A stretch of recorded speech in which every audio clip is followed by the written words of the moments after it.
Okay, it is 7:01. I'd like to call the meeting of the Carver School Committee to order for May 24th, 2021. If everyone would please join us in the pledge.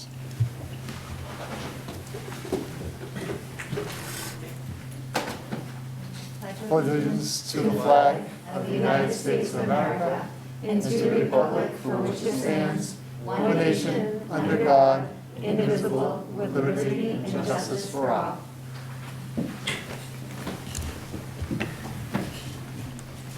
Thank you.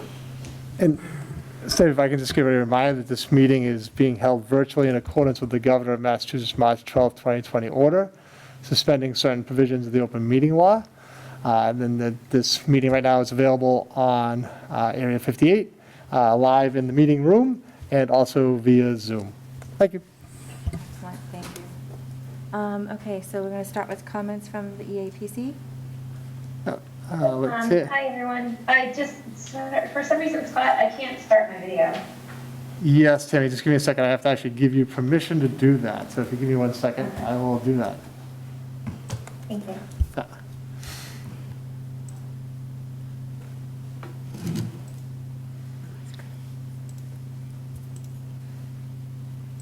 All right, Tammy, you should be able to turn your video on. Yes, he is. Yep. Thank you very much. All right, it's great seeing everyone tonight.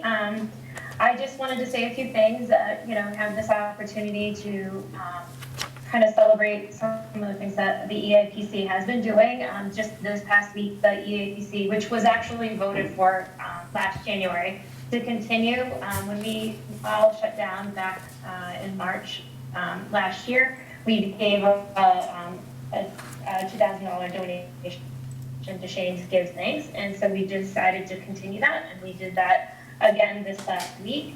We think it's important. It was obviously important during the shutdown, but we all know there are still people that are struggling, and our local food pantry does service not just Carver residents, but also residents around the area. Also,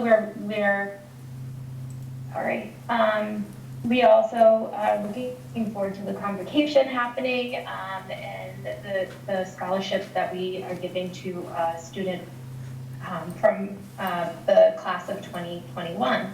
Also, just on another fun note, attending the Night of Little Music on last Friday night was amazing. It was a beautiful night. Just amazing to see how many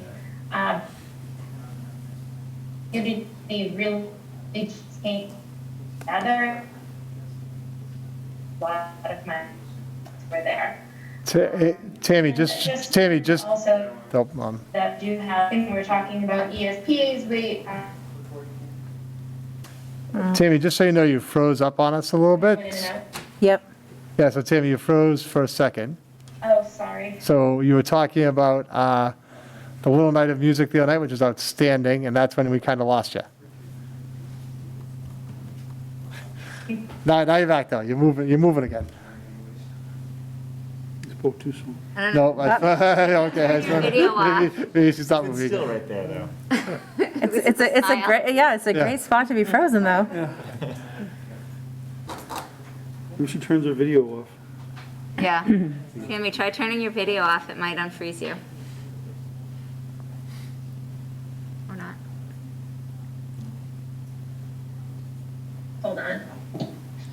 There she is. You're back.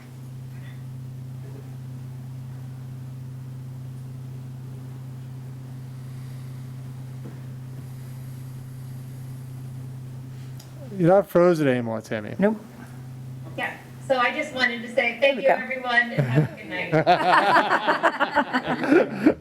Thank you, Thank you, Tammy. Tammy. That's great, Tammy, was a thank you. Right. That was awesome. We'll do comments and then? Yeah. Okay.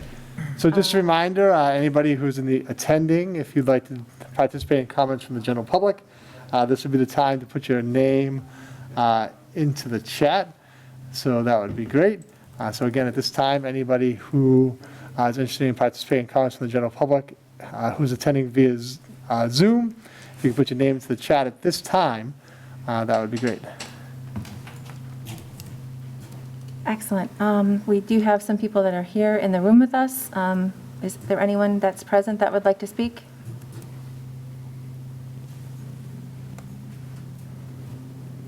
Okay, seeing no movement. Uh, Is anyone in the chat? Nope, we have nothing in the chat either. Okay. Okay, then I guess we will move on. You know what, okay, well, we have to give the chat another second. Okay. Because I just looked at the chat setting, and the chat setting was actually that they could not chat. Oh, So we've opened up our chat setting. So if you are in the audience and via Zoom and you'd like to participate in comments from the general public, this would be the time to put your name into the chat. I apologize if you were trying to put your name into the chat because the chat setting was disabled, but I just have enabled it. So maybe we just give another minute to see if anybody puts their name into the chat.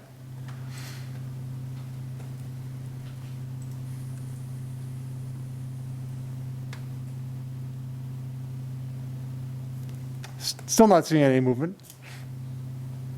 okay. Okay. So we will move on.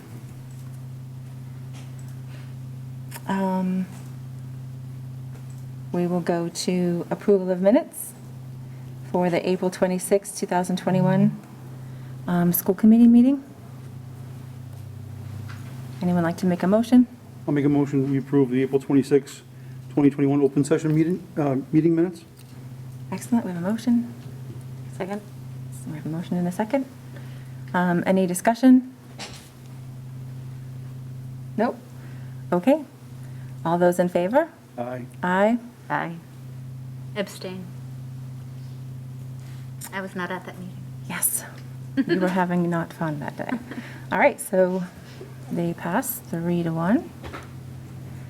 And then, did you want to move it up? now? Yeah, so no specific communications this Okay. evening, but if the committee wills it, I'd like to make a recommendation that we move up the first recommendation from the superintendent, which was a review of the bus driver's memorandum of agreement. So if that's okay with the committee, I'd like to move that up to the top of the agenda. Tammy Burke is here this evening as a representative of the bus drivers union. So if that's okay with everybody? Yep. Okay, so I'll talk. So Tammy, I don't know if you mind coming up to the table. Not that we're going to ask you questions, but we certainly can. So the bus drivers have ratified the memorandum of agreement that was negotiated by the negotiation subcommittee of the school committee. I'll just give a general overview of some of the key pieces of the agreement. So the agreement allows the drivers to use up to 10 family illness days as part of their already earned sick time. That was a provision they did not have in their contract previously. We increased the longevity by $25 for each group as defined in the contract. And we added a new group for longevity, in the amount of $1,075 for those employees who've been employed with the district as a bus driver for over 25 years. We did an across-the-board increase for our 7D drivers as follows. So July 1st, 2021, a 1.5% increase. July 1st, 2022, a 1.5% increase. July 1st, 2023, a 1.5% increase, because this is a 3-year agreement. We also did a wage amount increase for our CDL drivers. July 1st, 2021, a 25-cent raise. July 1st, 2022, a 50-cent raise. July 1st, 2023, a 50-cent raise. The CDL drivers also got an across-the-board increase of 1% for July 1st, 2021, 1.5% for July 1st, 2022, and 1.5% for July 1st, 2023. So I'd like to thank Tammy and her team for their support through the process. We enjoyed working with you, and I would make a recommendation to the committee that they approve this memorandum of agreement with the bus drivers union. So I don't know if there's any questions at this time, or a motion, or? I'll make a motion to, Oh, go ahead, go, sorry, go ahead. did you have a question? No, go ahead. I'll make a motion to move that we ratify the memorandum of agreement reached between the bus drivers negotiation subcommittee and the Carver bus drivers union. Second. Okay, motion and second. Anyone have any questions or any discussion? Any comments? Okay. All those in favor? Aye. Aye. We do have a copy of the agreement here this evening. I think it would be appropriate if Stephanie is the chair and Tammy come forward and sign a copy of each of the documents. Okay. There's a pen for you. That's the pen for you, Stephanie.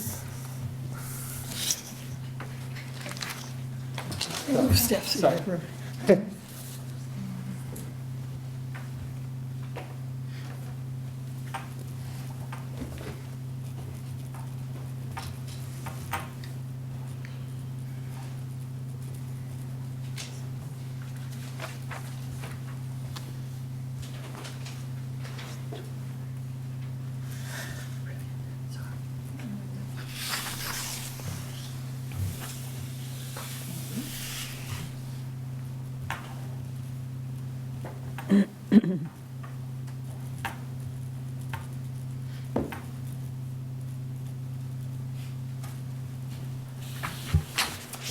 One's for us to keep and one's for them to keep. Okay, Thank you very much. So- thank you. Thank you. Thank you Any- very guys have any, you like to take a moment, or you don't have to say anything? Me? No, thank you. Anybody, Tammy? I'm all set, thank All right, you. thank you we very do much. appreciate We them. appreciate it. Yeah, we really appreciate you guys too. All right, thank you. lady. Well, I can say I very much appreciate all of our bus drivers, so thank you. Thank you. For getting our kids to school safely every day. Thank you very much. Thank you very much. Thank you. Thanks, have a nice night. Okay, great. So, reports from the superintendent? Yep, so personnel updates. So we do have 2 retirements. Actually, Jesse Resendez has notified us, he's a custodian at Tubman High School, that he is going to retire effective 8/13/21. Jesse has served the district for over 28 years in his position.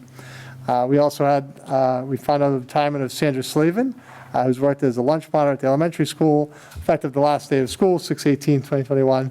She's also served the district for many years. So I'd like to thank both Jesse and Sandra for their service to the Carver community. Certainly. Absolutely. Thank you very much. Thank you. Moving on to the biweekly metrics. So this is the most positive report that I've had in the biweekly metrics since we started giving this report. Well, that's not really true. Actually, we've been doing it since August. And if you really go look back, and what I'm going to show you this evening is that our numbers right now in the town and the community are actually pretty consistent with where they were at the end of October. We actually, when we started the school year in September, the numbers were actually a little bit lower. Hopefully, we're going to continue to trend in that direction. The one positive thing, which we haven't seen in a long time, is that we actually added the map. We haven't had the map in the presentation, we added it because we just wanted to show that Carver was gray for the first time in a long time, and there was only 2 red communities within the state of Massachusetts as of last Thursday. And, the representation of gray is having fewer than 10 cases over a 2-week period. I believe Carver's number was 9. So it's tremendous that we've been gray. It's the first time we've been in that category, as I said, since early fall. I'll show you the Carver numbers, and then they're consistent with the trend again. It's always been interesting to look at this because as you look at each community, it's usually pretty consistent. So what it is in Carver is representative of what it is really in southeastern Massachusetts. And so as you go across all the communities, you see very similar numbers. In the same cases here tonight, I may not go and look at each community individually, unless the committee wants to, I certainly can.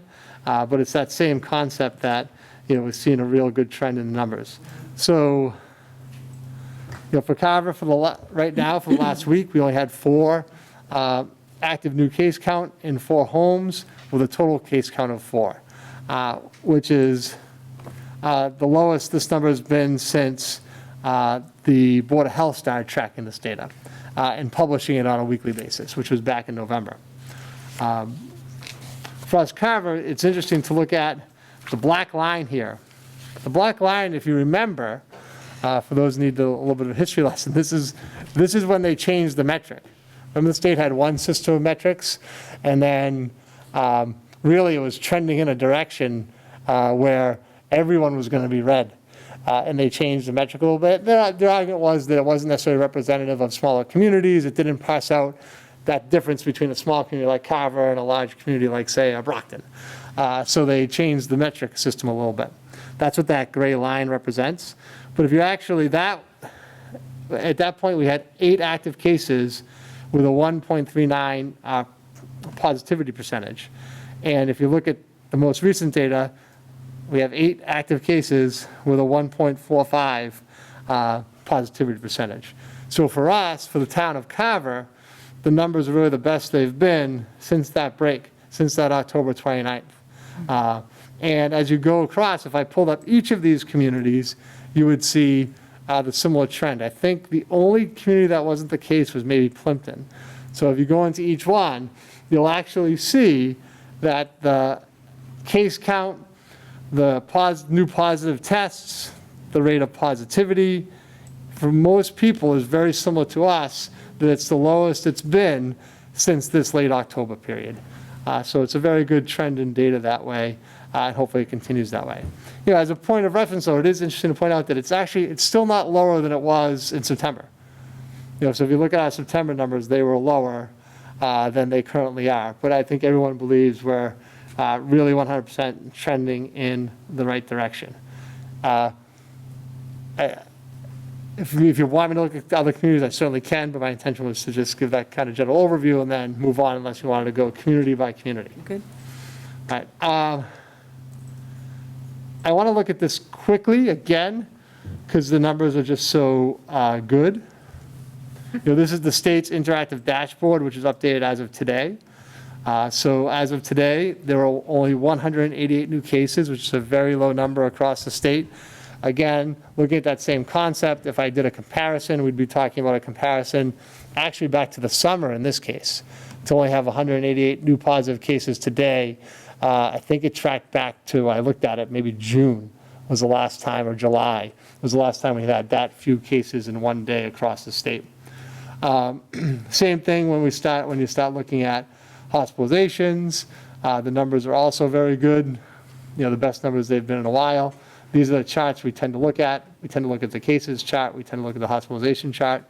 You know, so this is number of people hospitalized in an ICU, number of people hospitalized in total, and number of patients that are currently on a ventilator.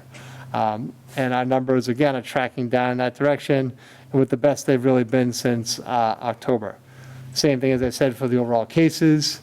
The numbers are down. And we are really down. It goes all the way back to, you have to get into June to see a number that was that low, as I said. And same with, you know, COVID fatalities. The COVID fatality numbers are tracking very well.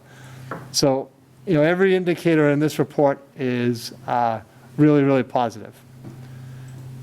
The last one I want to show you, which is also the first time we've seen this, is since we instituted the dashboard, which I don't remember exactly when we did. I think it was in that same October, November period. We weren't doing this dashboard that first month of September, but then we started to as our cases started to rise a little bit. But for the first time since we've kept the dashboard is empty. And it's all zeros. So right now there's no staff member, there's no student who is currently an active COVID case. There's no staff member, there's no student who is currently in quarantine as a result of being a close contact for an active case. So as of today, and actually just cleared out today, if you remember, about a week ago we did have one positive case at the elementary school. That case cleared books today, in essence, if you're looking at clearing the books. And that got us to zeros across the board for the first time since we've tracked this data. So that is our general overview of the biweekly metrics of COVID, which I said is the most positive report we've had in a long time, and really actually dropped fairly significantly since 2 weeks ago. And so hopefully when we come back for our last meeting of this school year, that we see the COVID dashboard be empty again and see zeros across the board. That would be a really good thing to look at. And then we can have that discussion about whether we continue to track this data or what that looks like going forward. I think we agreed at the last meeting that we would do that through the end of this school year and then make a decision whether we need to have kind of a weekly COVID or bi-weekly COVID report at our school committee meetings. So any questions on the current trend of the data? That's great. Great news. Yeah, I think the bear scared COVID away. yeah, there you go. All right, is it okay if I just, moving on to DESI and MIA mask requirements? Absolutely. So as everybody knows, the governor released an order, an updated order in terms of masks. And, there's going to be a lot of changes in the wider community. Probably one of the places there's going to be the fewest changes is in schools. So the governor's order still applies to schools and interior buildings. And DESI also updated, the MIA also updated their guidance last week, add to DESI. So I'll just kind of give an overview of where we stand as of right now in terms of what the mask requirements are for public schools.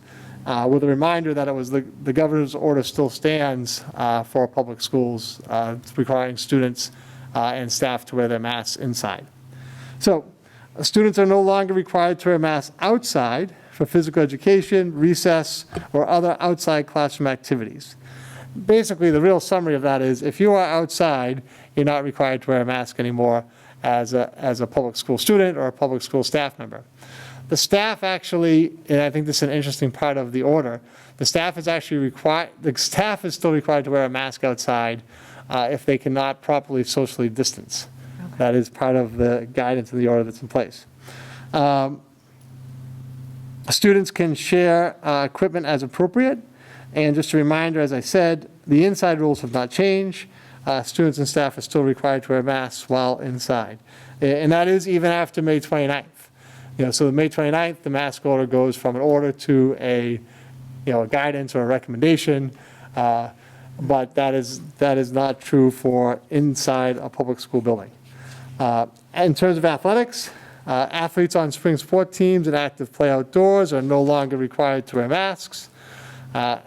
Athletes, when they're on the bench or in the dugout, are not required to wear masks. Spectators, chaperones, coaches, referees, umpires are not required to wear masks or face coverings. So basically, that whole same concept of if you're outside, you don't have to wear a mask. So for all of our sporting events, no one is required to wear a mask. We are asking visitors, spectators, volunteers, staff, that if they have to enter the school building, that they wear a mask, or if for some reason their event is inside, they have to wear a mask. With the sports we're currently running, we do have a couple students who are participating in wrestling as a co-op. That would be inside, so they'd have to wear a mask. Otherwise, that is really a small number of students. I think it's 2 or 3. The rest of our athletes this spring season are all outside sports. And so they're all no longer wearing their masks. So that is our update of where we stand in terms of mask requirements. We did have a meeting with the commissioner last week, and he basically said that he doesn't see that this order in terms of schools is going to be lifted during this school year, that in terms of students wearing their masks inside the school building would be a requirement through the remainder of, to the end of June or whatever school ends for your community. And then we'll see what happens. They said that they are going to be putting out guidance documents for the fall, mid to end June. So that's the current timeline. My experience so far over the last 16 months or 8, however long it's been, is that, DESI will often say guidance is coming out at this time. It always comes out. Sometimes it comes out a week or 2 after they originally said it's going to come out. So right now they're saying the middle, end of June. Wouldn't be shocked if it was the beginning of July, but it might be the end of June, basically to help school districts begin to plan for what the guidance and the recommendations are for next year. No one's given any indication on what the mask guidance would be. So I can't make any statement tonight about any statement I made this evening about gap masks for next year would be 100% speculation, which I'm not gonna do because I don't have any speculation on what the requirements will be for next year. Any questions about the current mask guidance? I have a question. Yeah. So they make a distinction with the adults having to wear masks and maintain social distance outside, is that enforced with the kids outside? So no. So in terms of outside, it is an interesting, I really don't have a rationale for it. I really can't explain to you why the adult staff, and now adult staff members, not adults, if you're, like I said, if you come to watch your son or daughter play softball today, I went to a softball game for a little bit, you don't have to wear a mask, you don't have to social distance, you don't have to do any of those things. But for some reason, they have said the requirement is that staff members, people who are employed by the school district, if they are outside and cannot socially distance from the kids or from each other, that they should be wearing masks. I don't have really a rhyme or reason as to why that is the guidance. And then obviously that goes to say that kids play as usual. Yeah, so kids are allowed outside on recess. They're not required to social distance. We're still maintaining cohorts. So we've taken a little bit of a slow approach, like looking specifically at recess. They've been asked to play with the kids in their class. We're still maintaining that and saying, this class goes to this area, this class goes to that area, and not crossing those cohorts. But there's definitely, that's even beyond recess, just in general, we're maintaining some of those structures that we've put in place. Even in terms of like lunch. In lunch, they generally sit by class in the cafeteria at the elementary school, at the middle high school, because actually the indoor requirements haven't changed. So the lunch at the middle high school, they have assigned seats. At the elementary school, they sit by class in assigned seats. So none of those things have changed. But in terms of outside, gym, recess, we're not requiring social distancing. Thank you. Thank you. I had a question. Well, Yeah.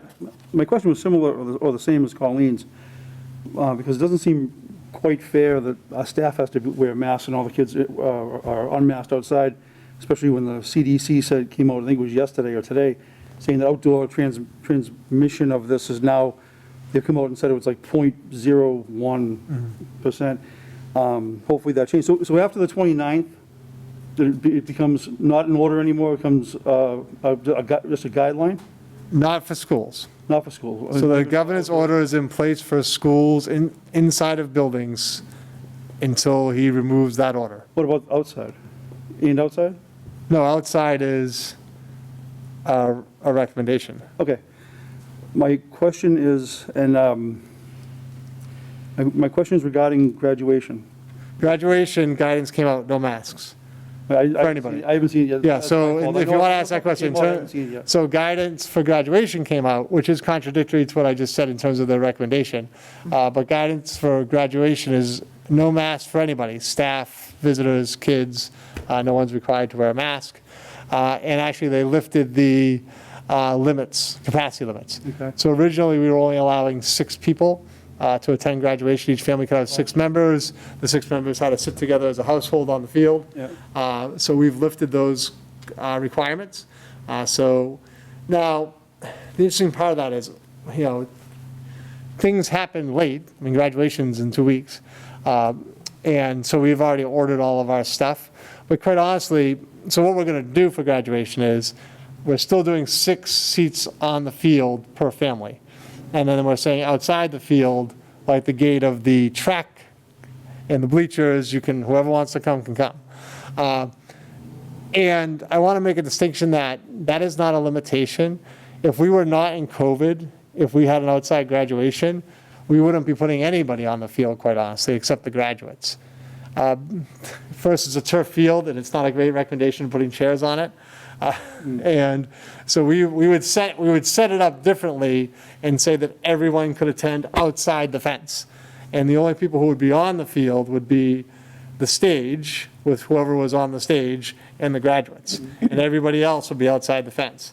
But since we already ordered the chairs, since we were already set up to do that, we're saying we're going to allow 6 people to come inside the field, sit in the chairs, so you can decide for your family what 6 people come and sit in the chairs.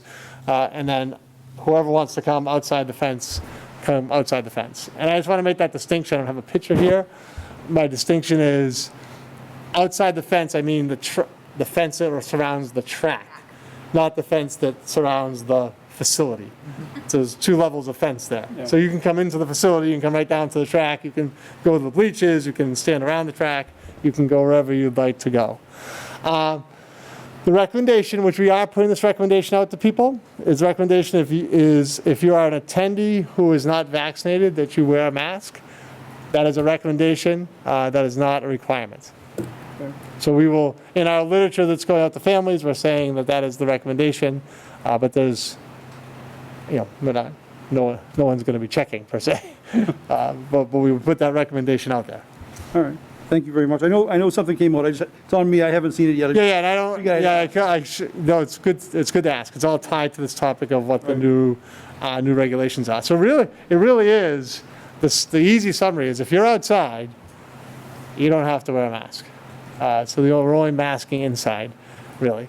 So like at drop-off, the staff I know at drop-off, staff's still been wearing their masks. Pickups, it's been a mix. Because technically, as long as the adult's outside and is 6 feet from the other adults, they don't need to wear their masks. So it's definitely loosened up a lot in terms of mask requirements in the past week. Absolutely. Thank you. Great to see. Thank you for that graduation update. Yeah.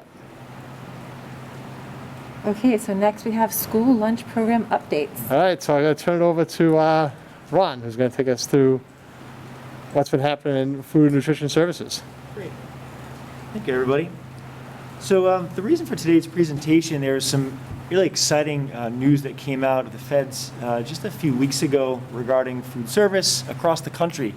And so we thought we'd just take this opportunity to share a little bit about the Carver Public Schools food service program in general, talk to you a little bit about where they've been this past year and the great work they've done to help our community get through COVID, talk about the upcoming guidance, and then some items that we're looking forward to with our program. We also have our incredible food service director, Teresa Vernazaro. She's been with us about 1.5 years now, so she started really almost mid-pandemic and has led the team tremendously through the entire ordeal. So a little bit about our program in general. We serve over 100,000 meals to our kiddos each year. That's a non-COVID year, obviously. It's breakfast, lunch, and snack. The team does food catering as well for special events. They've recently rolled out a very popular panini press, which the staff love. I would recommend they do the Elvis, which is banana and Nutella. Wicked. Sounds good. The meals are all prepared in-house. They do as much as they can scratch cooking, which is what you want to have for kiddos, and they follow the National School Lunch Program's food and safety standards to make sure that all kids are getting nutritious food and doing it in a safe way. Again, we've got a really incredible team. Teresa's leadership has been phenomenal through COVID especially. A large majority of our team live here in Carver, so they're not just employees of our school district, but they're residents of our town. Our team has a manager at each building. They're responsible for supervising our food service programming. They make sure they work with our vendors, procuring supplies, food products, and so on. And they also hold us to our standards, both for the National Food Service Standards and the USDA. We've got 7 food service staff members working, as well as 2 utility staff members. They help prepare all of our meals K through 12. Again, despite COVID, the team has been incredible to make sure that our kids are getting nutritious meals, not just here in the schools, but also at home as well. So COVID has certainly reduced the number of meals that we're able to provide for kiddos, and as well as our food service staff. This sector, just like a lot of sectors around the Commonwealth and around the nation, have been hit with supply chain challenges. So the team has really been wrestling with food service delivery challenges and other supply chain challenges. Despite that, though, they've continued to maintain food service for all of our kids in the building, as well as meal curbside pickup, and a wonderful partnership with Shane Gives Thanks. And that's really, again, been spearheaded by Teresa, by Dodie over at the elementary school, to make sure that kids and families, even on Saturdays and Sundays, have meals, so that food insecurity is addressed here in Carver. And that's really sometimes an invisible challenge. A lot of times folks don't think about that as an issue, but We do have a lot of families wrestling with that, and our team has done yeoman's work to make sure that our families are taken care of in and out of school. Looking ahead to next year, so just last month, the Biden administration announced that across the country, school districts, school systems will be able to continue providing free meals for kids for the remaining 2021 and 2022 school year, so all of next year. They've maintained that right through the pandemic, and there was a lot of debate sort of nationally about whether they would be able to extend it. So that comes as really great news, not just here in Carver, but across the country. It means for us that we're able to provide meals to all kiddos, regardless of socioeconomic status and regardless of their ability to pay. That's awesome news. A little bit of the financial snapshot there to give you a sense of context. The team's anticipating serving just under 150,000 meals next year. You can see that the large majority of the revenue going into 22 is going to come from this government reimbursement. Usually those numbers are a little bit swapped, where a large majority comes from our sort of payment revenue. But in this case, with the new guidance through the Treasury, all of those meals will be paid right through the Fed. We do expect, we'll project a balance for next year. And just an aside, maybe for some of our new community members especially, food service works a little bit differently than the rest of your budget. It's sort of outside of what I call the LEA, the Local Education Authority, like your district budget. It runs self-sustaining. And so all the revenue that they bring in, they use to continue to self-sustain the program, pay the staff, buy the food, repair the equipment. It works more like a business that we sort of manage on behalf of the taxpayers. This is the exciting stuff. It's been a challenging year for sure, but Teresa and her team are excited about a number of things for next year. I'll share with you just a few. I won't read the whole list, but I'll give you a couple of highlights. I talked a little bit about this idea of scratch cooking. We have incredible cooks, and Teresa's got really this vision for creativity when it comes to food in the cafeterias. So a lot of their cooking this year has been scratch cooking, using fresh materials, and we're expecting to do even more of that going into next year as well. The next two bullets are sort of tied together, this idea of farm to school and sea to school. So again, thanks to Teresa's leadership, we've been building some collaboration with the high school pathways, as well as some outside organizations, to start helping our kids understand what it takes to bring food to the table, to any table, frankly, to learn the science behind bringing food from the ground to the supermarket, to your chef's back room, and to restaurants around the country. And so we're working with the Pathways team to start helping our students learn more about that science and ultimately grow some food that will find its ways onto cafeteria trays here in Carver schools, which will be exciting. The last one I'll share with you is this development of the terraponic indoor system. So again, with this idea of helping us grow some of our food locally. I mean, we're a community that is based in farming, with farming as a core part of our economy here in the community. It's an opportunity to do that in small part, to mirror some of that with the Carver Public Schools, so to grow some of our own food where we can ultimately have our kids see that process that brings it to the cafeteria. Lastly, Teresa helped put together this great little 1-minute video that just gives you a snapshot of some of the good work that her and her team have been doing this year. So if you'd indulge us, we'd love to share some pictures of this year with you.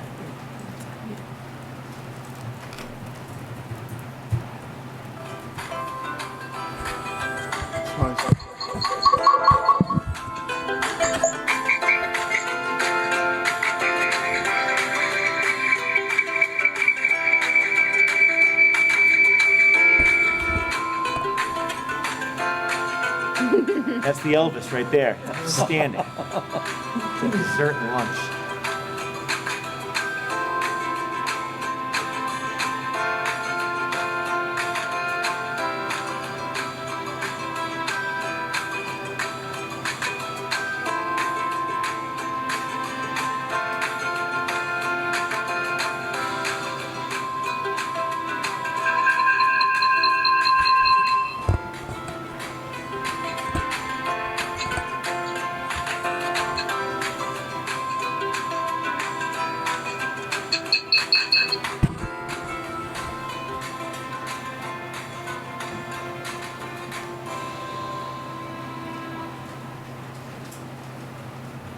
So I just Great. close by saying your food service staff are some of the unsung heroes of the school district.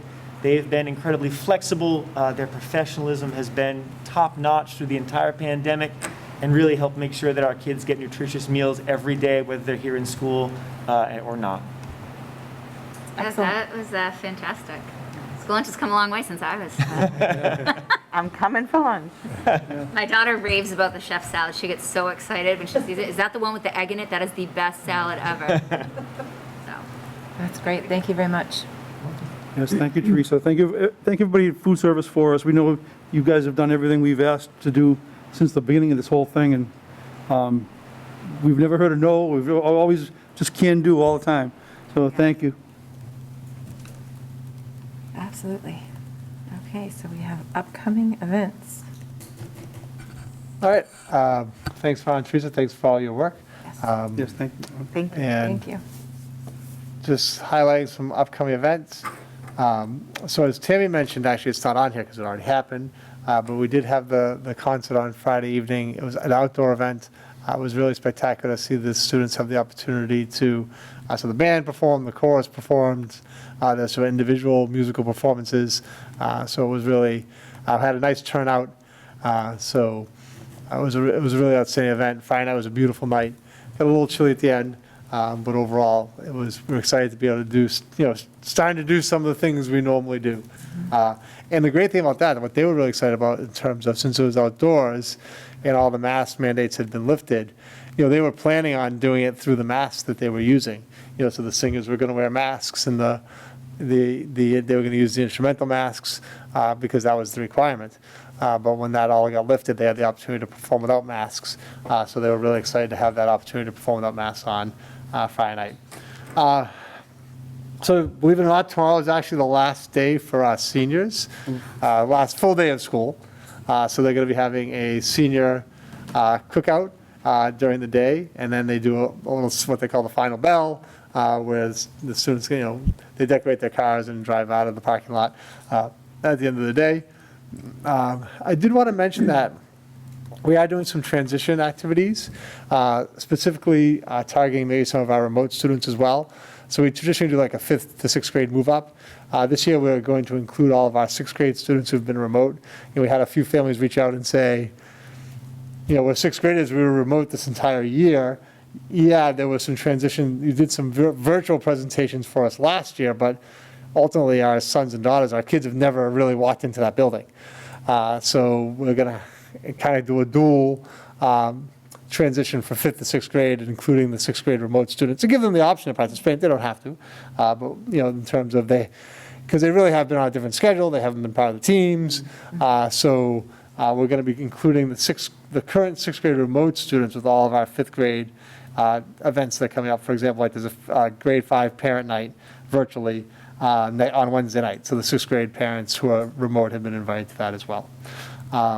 As you can see, unfortunately, usually this isn't happening this late into the year. Usually by Memorial Day, all of our testing is done. But you can see that because we were a little behind the way things worked out, our MCAS, NWA testing map assessments are happening all the way through June. So this, it started a little bit later and is going a little bit later this year. We do have graduation and convocation coming up. We also have our annual retirement reception.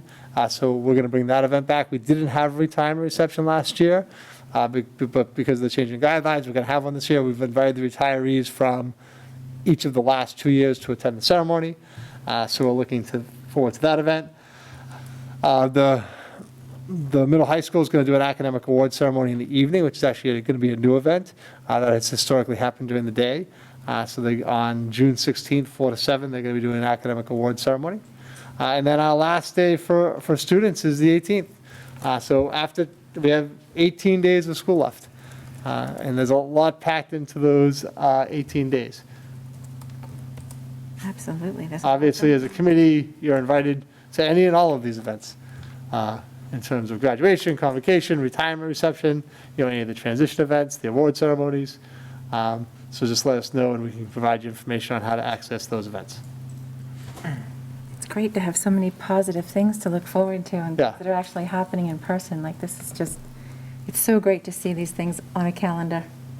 Yeah, it was, as I said, I went over this afternoon, there was a track meet going on, and a softball game, and you would have felt like it was 2 years ago. Right.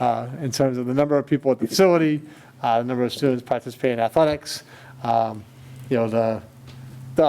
the lack of masks, no one was wearing masks, that it was just nice, it was nice to see. Absolutely. I have a question. Yeah, Talked about the band earlier, the concert. yeah. The mask requirements, does that also pertain to the chorus? Yes, they had to wear a mask as well. Inside or? Yes, they have to wear a mask. What about outside? No one has to wear a mask. So they outside. can practice outside? They if can practice wanted? outside, yep. All right. That's good. At least I heard that they hadn't lifted the chorus requirements yet, but They haven't changed the inside guidelines, but outside, basically goes back to that concept. If you're outside, in essence, you don't have to wear a mask. gotcha. Right, any other questions about upcoming events? No, thank you. I want to move into Recreation Committee appointments. Yes. So we have two people interested to be part of the Recreation Committee. The school committee appoints a couple members, the Board of Selectmen appoints a couple of members. So we've had two people who've shown interest, they've been our representatives on the committee, and that's Mary Ross and Carl Miller. So they've both reached out to us. It is an annual appointment. Mary's been on the committee for many years. I actually don't know the exact number of years. Mary's been a representative on the Recreation Committee, and Carl's been our representative for the last 3 years. We invited them both here this evening, but they said they're definitely interested in being on the Recreation Committee, but didn't feel they needed to come in person for the appointment, which is fine. I fully understand that.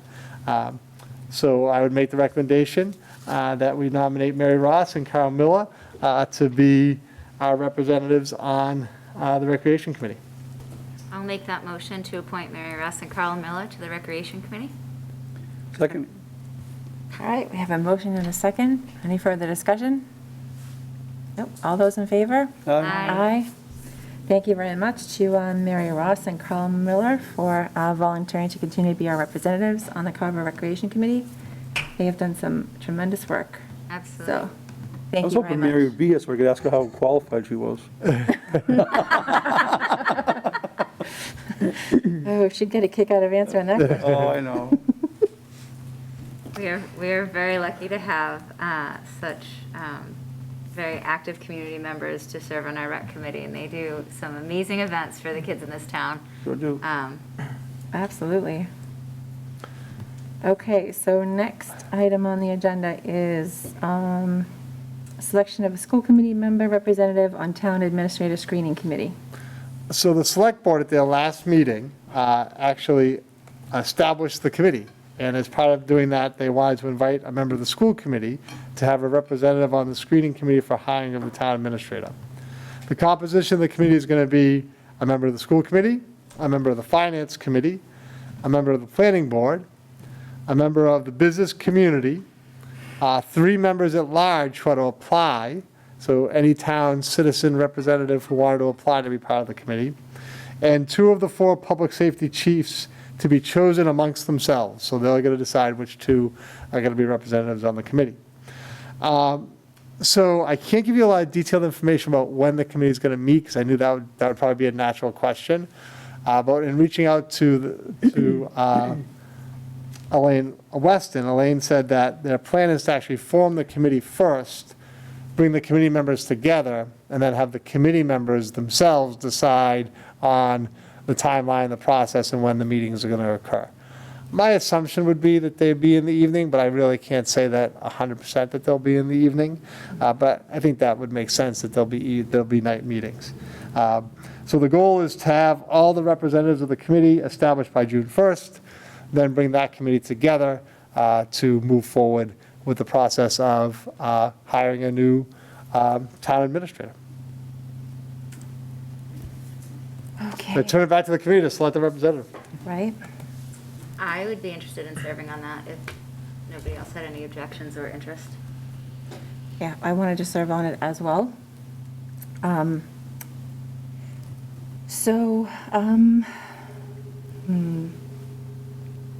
sorry. You should do rock, I was paper, like- rock, paper, scissors. Sorry, I have something in my throat, sorry. Good. I almost applied to be on the committee as a townsperson, but I didn't know if it'd be a conflict because I was on the committee, so I was excited that they saw this.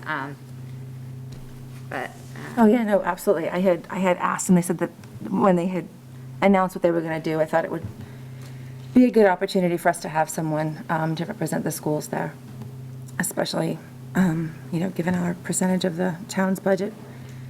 We need to make sure that we are represented, which is great. I'm glad that we're going to do that. So, So procedure, you'd probably need a motion. right, so yeah, Make what a do you motion want one way or the other? what do you want to do? It's something you feel really strongly about doing? I have a huge interest in it. Okay. Yeah, I'll nominate Jen for Okay. representative. Do we need Jason? Or I guess it just depends on how. Just the majority. Yep. Just be the majority. I would second Jen. Okay, so we have a motion and a second. All those in favor? Aye. Aye. All those opposed? No.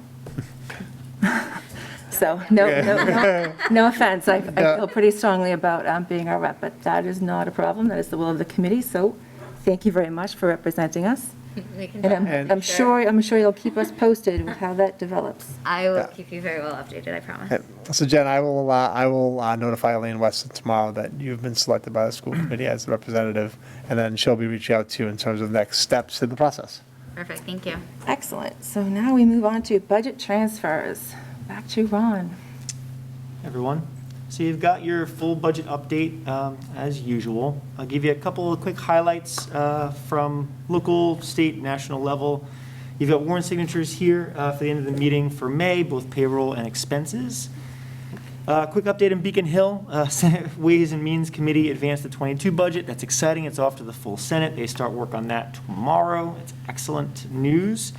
One important highlight for the committee to keep in the back of your mind that they are currently working on a version that contains circuit breaker funding at 75% reimbursement rate. That's the statutory maximum. That's excellent news for every school district in Massachusetts. We hope that continues, certainly. At Washington, sort of federal level, I've shared with you a little bit about the Biden administration's announcement regarding free meals for all school-age children through schools. The other item that I want to just put on your radar that we'll probably hear a lot more about in the coming months is from the Treasury Department. So they recently launched the Coronavirus State and Local Fiscal Recovery Fund. And it's established under the auspices of ARPA.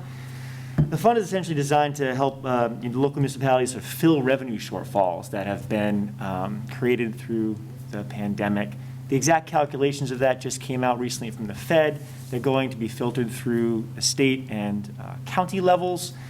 Not a whole lot of other information about how that impacts town of Carver and the Carver Public Schools, but we do expect that to be some kind of COVID-related relief. What that looks like is still TBD, but we should probably be hearing a lot more about that maybe over the summer, realistically probably the fall. So something to keep on your radar. I'll inform you as we get more information about it. Great. On to transfers for this meeting. Not a whole lot. You guys did a lot of that in our last meeting. I might share the two highlights. You've got the entire budget and all the transfers in front of you there, but two that I think are especially relevant. The first thing you've heard before, we've had those univents open at max circulation for the middle high school, which is great for circulation, not super great for the gas bill. So we're transferring money to cover the gas bill. We expect that with the warm weather, that should be alleviated, which is nice. The other is something you've seen for a while now. It's line 18 there. So we've had our CARES reimbursement funds, costs, set aside against our extraordinary relief budget, our extraordinary maintenance budget. We've been waiting for the Plymouth County Commissioner's Office to be able to identify means by which they'll give us the revenues back, reimburse. That's been pretty slow coming out of the county. So what we're going to be doing is we're transferring a large majority of that over to some town accounts that are set up just for CARES reimbursement. So that in the event if the county doesn't get the money back to our municipality collectively by the end of the fiscal year, it'll be on the town side, and they actually have a little bit more time to accept that revenue, right? So it'll sort of be off the school's books. So just this morning, I was able to kind of work this out with Tammy and our team. We have $345,233.63 of that extraordinary maintenance CARES-related cost that will then transfer over to these CARES accounts for the town side. So we'll do a journal entry for that, but I wanted to make you aware of it. Once the reimbursement comes, the town will take care of it on their end. Those are the two big highlights for you, but I'll answer any questions you've got about all things FY21. Anyone? Yeah, I have something.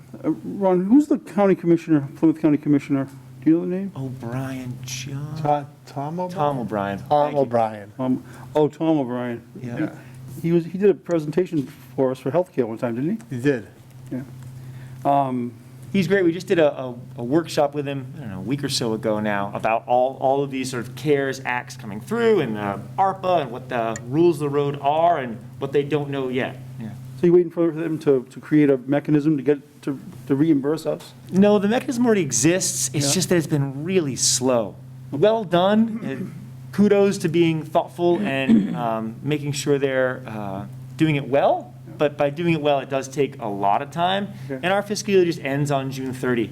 So the town has a little bit more time than we do to accept that revenue. So by moving it over to these accounts, it allows the town to accept that revenue. Okay. Yeah, we're not concerned that any of these reimbursements we would put in for were going to be denied or weren't. No, It's taking a while. it's just a little on the slow side. Yeah. And how are we doing for, I didn't see the line item for graduation, or how are we doing for costs on the graduation? Well, I want to say 2 months ago, it might have been my first few weeks here, we did a transfer that the school committee approved to add some additional funds to that account, essentially because within the one fiscal year, you're doing 2 graduations, right? Because last year's graduation was probably in August, I Wait. imagine here. Yes, we did in August last year. August, and you've got another one coming up here in June, so you've done 2 graduations within one fiscal year, essentially double the amount within the graduation. And their costs a little more because we historically had not done an outside graduation, so we're renting all those chairs, we're renting the stage, all that's being rented where before it really wasn't, it was internal. But we took care of that proactively about a month and a half ago. All right, thank you, that's all I have. Excellent, thank you. All right, so next, it looks like we have some field trips to approve. I think we do need a motion to approve. Oh, the budget transfers, my apologies. The budget transfers, yep, so we need a Okay. motion and a vote. I'll make a motion to approve the fiscal year 21 budget transfers as presented. Second. Motion and a second, all those in favor? Aye. Thank you all. Unanimous? Okay. You're welcome. And my apologies, now we have some field trips too. Yeah, so we're excited that we haven't had field trips on the agenda for a while. These are all planning for next year, but they're events that need planning to take place if they're going to move forward. Obviously, we're looking for approval this evening with it all being tentative in terms of if there were any concerns that came because of COVID or these trips weren't going to be able to go forward. We would make the appropriate adjustments and come back to the committee. And hopefully that won't have to happen. But as I said, they need school committee approval to move forward to start really planning for these events. So the first one, and all 3 of these field trips are trips that these groups have historically done. So the junior class has historically gone to Salem around Halloween as a junior class trip. The Europe trip, it's not always Rome and Paris, but we always go somewhere in Europe. And that's open for students in grades 9 through 12. Right now, it's tentatively planned for April of 2022. And then the seniors would like to go back to the Grad Bash event at Disney, Orlando, Florida, and again, April of 2022. The travel companies haven't finalized the dates on those yet. They'll definitely both be in April. But as I said, both of those events, they'll put it out to families, start collecting money. So if we could have approval, that would be great. And we're just excited about the opportunity to maybe go back and doing some of the things we've done in the past. Your choice if you want to take them up individually or if you want to bundle them all together for an approval. I'll make. Any questions or concerns? Do they need chaperones? I think it's so exciting to see this again, and I feel bad for the students that have missed these opportunities. But so I'll gladly make a motion to approve all 3. Second. Excellent. Motion and a second. Any discussion? I have a quick question. Did we ever resolve, remember we had to cancel the Spain trip, and some people were able to get reimbursed to a certain extent, and I think you said we were going to, So I think we were going to offer, the next time we started doing a trip, if someone couldn't, offer them a spot on one of the future trips. I think that was one point of discussion. We had talked about it one time. I have to go back to the agreement. We reached an agreement with the company, Okay. and they had 3 options. But I don't know where they stood on those options, quite honestly. They could take a refund at that time. Right. So they could just say, I am going to take a refund. The second option was to travel with them again, in essence, get a travel voucher. And the third option was, I believe, I'd have to go back and look at the agreement. I believe the third option was to travel in the future, but if there was an end date, that if they didn't travel by that point, they would be reimbursed. So that's nothing we were involved with, that was between them and the company? Right, well, ultimately, it was between the parents and the company got to decide. Okay. So the parents had options to choose from. All right. That we worked with the company to give them those options. Yeah, I mean, we worked really hard trying to get people Yeah, money back as they could. Yeah, that was a little bit of a sore spot, because in the beginning, of course, when it first got canceled, it got canceled we canceled it in February, I think, and the trip was supposed to be in April. I remember there was a big question about it, in January, February, like, are they going to be able to go to Europe? And then obviously decisions were made for us and no one was going anywhere. They weren't going to Europe. And I know that at first there was a little resistance, obviously, because those travel companies were hit hard by losing all that travel. And so they were a little resistant to coming up with equitable solutions for these families, and were kind of saying, well, it's like a natural disaster. If you didn't get the travel insurance, Yeah. you lose out. But eventually they realized that long-term, that was not going to be a good position for them to take if they were going to Operate in the future. they're going to operate and get people's business back. So we actually negotiated a deal with the travel company we were working with. Okay. That then was given to the parents, and the parents had choice. I'd have to go back. If you want me to, I can certainly go back and take a look at it and send it to the committee members. I just I believe we actually brought it back to the committee at the time that we did it, but that was that was I know, legitimately, well, over a year and a half ago now. yeah. But I just didn't know if that was something. so that was still- so to answer your question, I don't know if people who are on that trip are able to carry their money over for this trip, if that was what you were really asking. Kinda, it was like Yeah, you were yeah. obligated So that's why I was thinking you were going with that. I'm not really sure. But I'll go back and look at the agreement Just and let you know. pertaining to the conversations we had, I didn't know if we were kind of on the hook to, not on the hook, but to open it up to people that couldn't go then, but didn't get their money back. I didn't know what agreements were made. Yeah, because really, this is going to be more than 2 years out. Right. So, 2 of those classes graduated. True.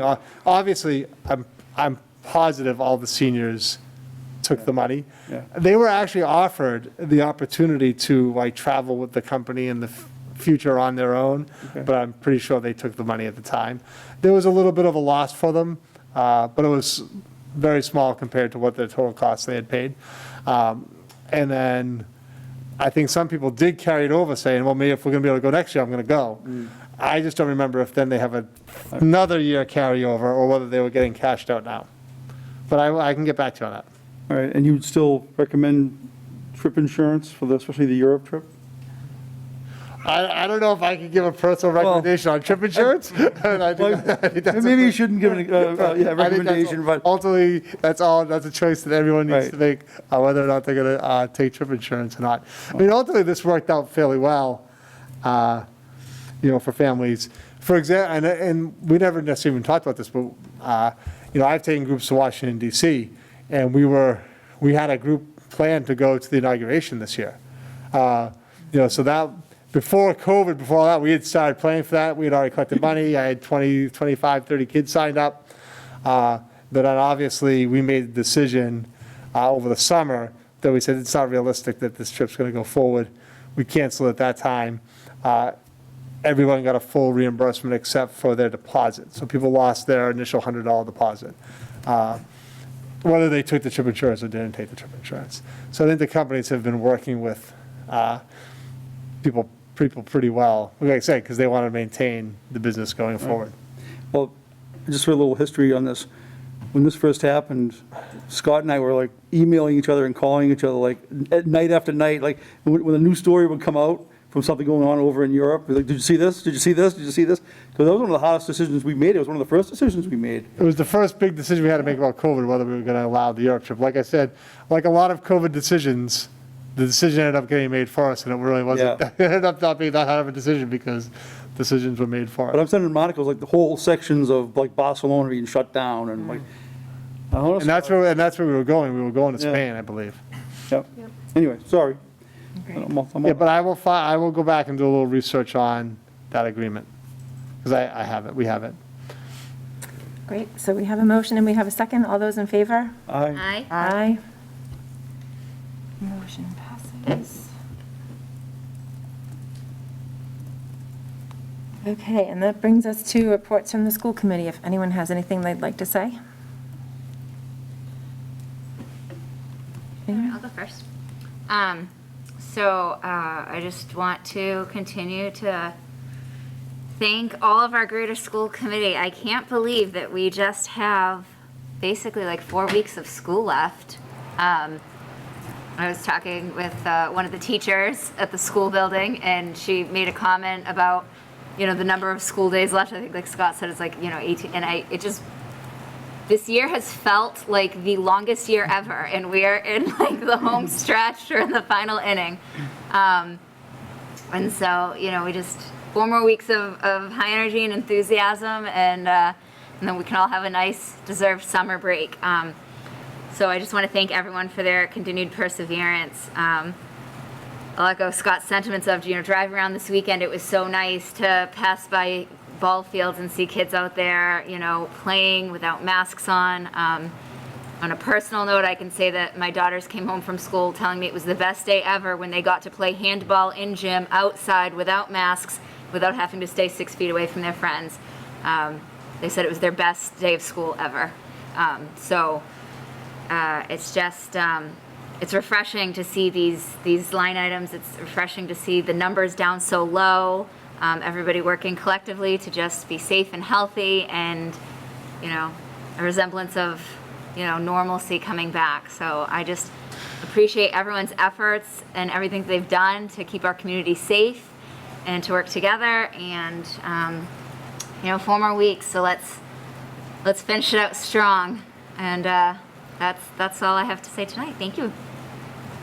I'm also really optimistic about the direction the metrics are going in school, zeros down the board. That has to be a good indication of things and progressing in the future. And, the pool testing with the students, or not students, rather, staff and administration and student athletes has been excellent as well. I know for a fact that the hospitals have good numbers across the board, so I feel like things are moving forward and quickly in a positive direction. So I know, the kids were really excited to play soccer and be outside with no mask on. I was also very excited because it was very hot yesterday. So, and I wanted to just mention, just moving forward toward the end of the school year, that, hopefully we have open communication between teachers, students, and parents, teachers, parents, and students that can give input on, how they're doing, and what resources may need to be available, and placing them with the right teacher next year, or any other extra resources we give them to make sure that they, that it's just basically talked about how the student is progressing, and if they need some extra resources. I think that's important to have those discussions at this point with wrapping up the end of the school year. So, thank you. Absolutely, thank you. Andy? I'd just like to say to all of our seniors graduating, congratulations. You've done a great job. This has been an odd year and a half, or almost 2 years. It has affected you and everybody, and you are to be congratulated. Unfortunately, for the first time, I think, being on this committee, I won't be able to be at either the convocation or the graduation. I have a family conflict that weekend, so I'll be away, but I just want to say congratulations to everybody, and enjoy your summer. Right, that Absolutely. Okay, great. Just want to say thank you to everyone. Looking forward to so many of these upcoming great events that we have. And let's finish the year strong. You're almost there, right? Almost at the finish line. So with that, I will ask for a motion for executive session. Make a motion to adjourn this meeting, go to executive session, not to return. Second. Oh, sorry. Sorry, no, go ahead. Is that Do we need to read the description? Or is Yes, that- Yeah, we sorry, I lost need to I read the jumped description ahead, for sorry. executive Go session. ahead, Andy. Do you have the wording in front of you? You want- I Jen? do. Well, can you read? Oh, okay, sorry, I'll read it. I didn't have it, I lost it on my page.